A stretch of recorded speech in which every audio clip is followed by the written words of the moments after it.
everyone. I welcome you all to today's Focus of the Day session. Today we are going to talk about the Indo-Pacific Economic Framework, that is IPEF. We are going to cover this topic in the following sequence. We shall be looking at why it is in news. Then we shall be discovering about the IPEF, followed by the prelims and mains based practice question for you guys. But before that, I want you all to be informed about the Mains 8 2022 program by Analyst IAS, wherein you can get help for polity, essay, public administration and ethics. Do check out the details given over here and apply soon to improve your score in the mains examination and of course to avail the early bird discount. Now, moving back to the topic, why it is in news. So the US is going to host virtual meeting on Tuesday for what? For Indo-Pacific Trade Economic Ministers. So what is this IPEF or Indo-Pacific Economic Framework? It is there for prosperity and aims to reassert US economic engagement and to provide a US-led alternative to China's economic statecraft in the region. The 12 countries other than the US are India, Australia, Brunei, Indonesia, Japan, Korea, Malaysia and New Zealand, Philippines, Singapore, Thailand and Vietnam. And Taiwan is not part of Indo-Pacific Economic Framework. Please keep this in mind because whenever we talk about US-led group in the Indo-Pacific, Taiwan is really close to US. But that's why it becomes crucial to note that Taiwan is not part of Indo-Pacific Economic Framework.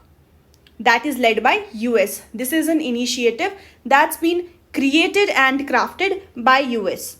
They together account for 40% of the world's GDP, these particular countries along with US that I have just named for you.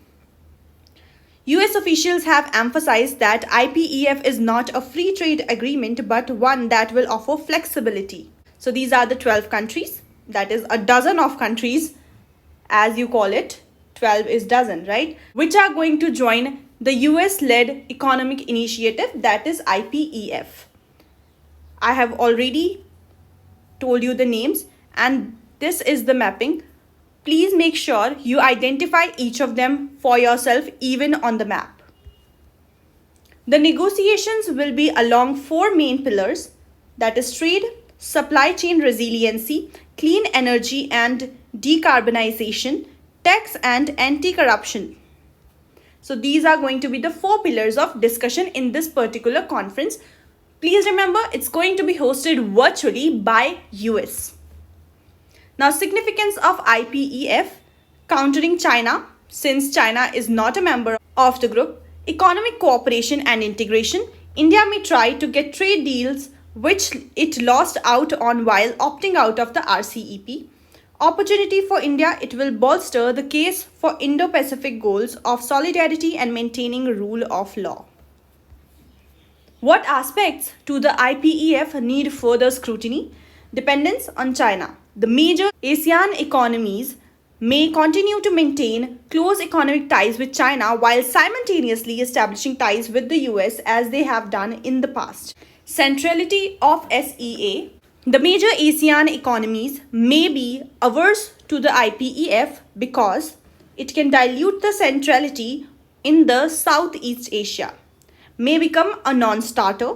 Similar to US's previous initiatives, the Blue Dot Network and the Build Back Better World B3W initiative have made little headway. There is fear that the IPEF may also become a non-starter. Issues with taxation. Obtaining a common taxation framework may be an issue. Lack of common grounds for countries. As IPEF is not a free trade agreement, nor it will discuss tariff reductions or increasing market access, raising questions about its utility. Also, the four pillars are somewhat confusing. So this was about IPEF. We might continue this discussion once the conference has been conducted and let's see what all outcomes are there after this. And if they are relevant from UPSC CSE perspective, I shall bring another updated session for you guys in the similar context. But now I would like you all to look at the prelims practice question. Which countries are not included in the Quad group? A. United States of America. B. Australia, C, Russia, and D, India. You have to identify which one of the countries is not included in the Quad group and put in your answer in the comment box.